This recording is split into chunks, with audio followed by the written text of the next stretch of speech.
आद्य भाद्रव बुधवार दिन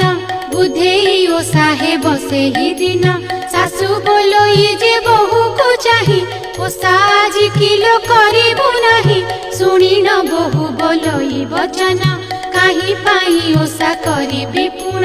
पांच पुत्र मले राजा आज्ञारे ए ओषा करिबि केउ प्रकारे सुनी न सासु बोलोई वचन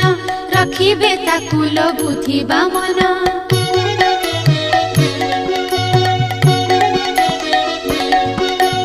हेमंत शुणी ओषा विधि कले कोठीरे बसी हुड़हुड़ी देले बुद्धि बामन को लागी करिले ओषा सारी करे घर को गले एथु अनंतरे बुद्धि बामन जेउठारे पुत्र पड़िछि पुण सेठारे जाई प्रवेश होई गंडी मुंड जोड़ी देले कनेई फूल पानी देई सिंची उपरे पुत्र माने तही उठिले धीरे